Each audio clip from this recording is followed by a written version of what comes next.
एक समय की बात है, भगवान गौतम बुद्ध एक गांव में धर्म सभा को संबोधित कर रहे थे। कुछ लोग अपनी विभिन्न परिस्थितियों को लेकर उनके पास आते हैं और उनका हल लेकर खुशी खुशी वहां से लौटते हैं। उसी गांव के सड़क के किनारे एक गरीब व्यक्ति बैठा रहता तथा महात्मा बुद्ध के उपदेश शिविर में आने जाने वाले लोगों को बड़े ध्यान से देखता। उसे बड़ा आश्चर्य होता। लोग अंदर तो बड़े दुखी चेहरे लेकर जाते हैं, लेकिन जब वापस आते हैं तो बड़े खुश और प्रसन्न दिखाई देते हैं। उस गरीब को लगा कि क्यों ना वो भी अपनी समस्या को लेकर भगवान के समक्ष रखे। मन में यह विचार लिए वह भी महात्मा बुद्ध के पास पहुंचता है।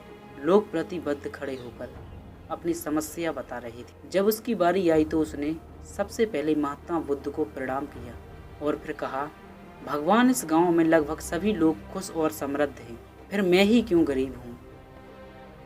इस पर उन्होंने मुस्कुराते हुए कहा, तुम गरीब और निर्धन इसलिए हो क्योंकि तुमने आज तक किसी को कुछ नहीं दिया।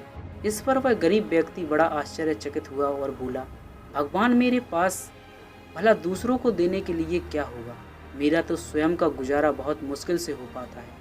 लोगों से भीख मांगकर अपना पेट भरता हूँ। भगवान बुद्ध कुछ देर शांत रहे और फिर बोले, तुम बड़े अज्ञानी हो। औरों के साथ बांटने के लिए ईश्वर ने तुम्हें बहुत कुछ दिया है, मुस्कुराहट दी है जिससे तुम लोगों में आशा का संचार कर सकते हो, मुख दिया है ताकि लोगों से दो मीठे शब्द बोल सकते हो, उनकी प्रशंसा कर सकते हो, दो हाथ दिए हैं, लोगों की मदद कर सकते हो। ईश्वर ने जिसको ये तीनों चीज़ें दी हैं वह कभी गरीब और निर्धन हो ही नहीं सकता। निर्धनता का विचार आदमी के मन में होता है, यह तो एक भ्रम है, इसे निकाल दो। कभी भी मन में निर्धनता का भाव उत्पन्न ना होने दो, गरीबी अपने आप दूर हो जाएगी। भगवान बुद्ध का संदेश सुनकर उस आदमी का चेहरा चमक उठा और उसने उस उपदेश को अपने जीवन में उतार लिया, जिससे वह फिर कभी दुखी नहीं हुआ। तो दोस्तों, आपको यह छोटी सी कहानी कैसी लगी, आप हमें कमेंट में ज़रूर बताएं। और ऐसे ही कहानियाँ सुनने के लिए हमारे इस चैनल को सब्सक्राइब जरूर करें। मिलते हैं अगली कहानी में, जब तक के लिए जय हिंद।